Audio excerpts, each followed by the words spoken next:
Halo Bapak Ibu Guru hebat, jumpa lagi bersama saya Maximus Un. Kali ini kita akan membahas tentang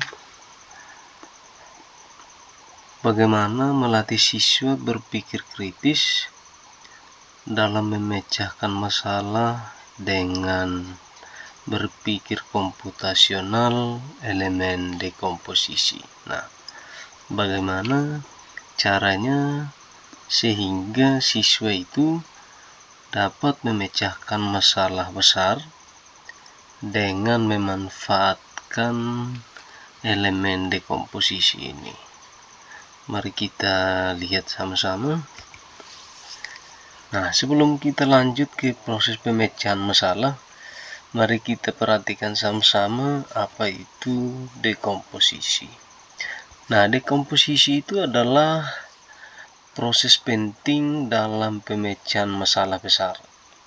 Dengan memecahkan masalah menjadi sub-sub masalah yang lebih kecil, kita dapat mengidentifikasi data yang diperlukan dan sumbernya sehingga data lebih mudah dikelola. Baik, jadi dekomposisi ini artinya kita memecahkan masalah-masalah besar menjadi masalah-masalah yang lebih kecil atau bagian-bagian yang lebih kecil dan mencari solusinya masing-masing. Nah, apa tujuan daripada dekomposisi? Nah, tujuan dari dekomposisi dalam pemecahan masalah adalah yang pertama, menyederhanakan masalah kompleks. Jadi, dekomposisi memungkinkan kita untuk menguraikan masalah besar menjadi bagian-bagian yang lebih kecil dan lebih terkelola. Dengan cara ini, fokus kita tetap pada satu aspek, mencegah perasaan kewalahan ketika menghadapi tantangan yang rumit. Kemudian tujuan yang kedua adalah memudahkan analisis dan pemahaman. Dengan membagi masalah menjadi sub-masalah, kita dapat melakukan analisis lebih mendalam terhadap setiap bagian. Ini memberikan kita wawasan yang lebih jelas dan membantu dalam memahami akar penyebab sebelum mencari solusi yang tepat. Kemudian tujuan yang ketiga adalah meningkatkan efisiensi pencarian solusi. Jadi, dekomposisi meningkatkan efisiensi pencarian solusi karena kita dapat menangani sub-masalah secara terpisah. Pendekatan ini memungkinkan kita untuk mengatasi tantangan lebih cepat serta memberikan ruang untuk berkolaborasi dan pembagian tugas yang lebih efektif. Kemudian tujuan dekomposisi yang penting untuk kolaborasi. Tujuan yang pertama itu adalah mendukung kolaborasi. Dekomposisi memungkinkan pembagian tugas di antara anggota tim, meningkatkan efisiensi kerja dengan membagi masalah besar menjadi bagian yang lebih kecil. Tim dapat berfokus pada tugas tertentu yang pada gilirannya mempercepat proses penyelesaian dan memfasilitasi kolaborasi yang lebih baik. Kemudian tujuan yang kedua, mempermudah perancangan algoritma. Dalam pengembangan perangkat lunak, dekomposisi berperan penting dalam merancang algoritma. Dengan memecah algoritma menjadi bagian-bagian yang lebih kecil, programmer dapat lebih mudah mengidentifikasi langkah-langkah yang diperlukan untuk memudahkan pengujian dan memperbaiki kesalahan yang mungkin terjadi. Kemudian tujuan yang terakhir adalah daftar poin yang jelas.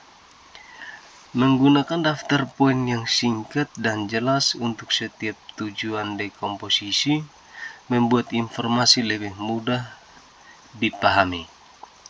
Ini membantu dalam merangkum tujuan secara efektif sehingga menjadikan proses lebih terstruktur dan membantu semua pihak yang terlibat untuk mengikuti langkah yang diperlukan.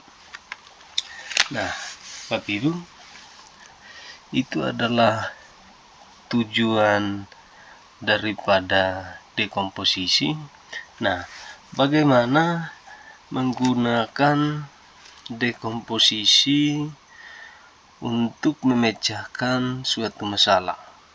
Nah, kita dapat mencari salah satu masalah, kemudian memberikan kepada siswa untuk berpikir dan memecahkan masalah tersebut menjadi bagian-bagian yang lebih kecil dan mencari solusinya masing-masing.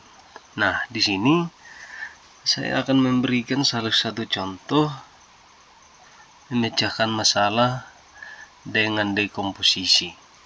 Masalah yang saya ambil di sini adalah masalah terlambat ke sekolah. Nah, Bapak Ibu guru hebat, mungkin setiap hari kita akan berhadapan dengan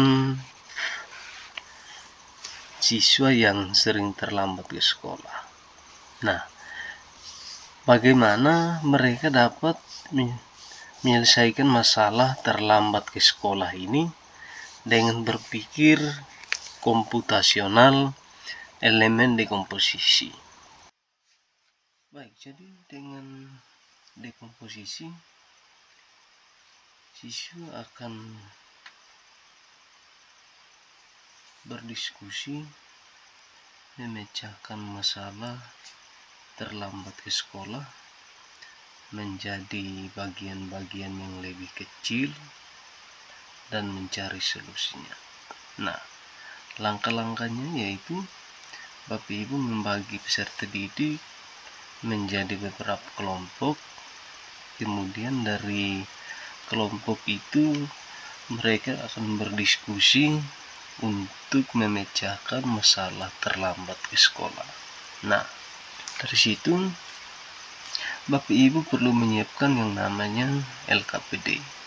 Kemudian dari LKPD itu Bapak Ibu menyediakan tabel sehingga siswa tinggal menuliskan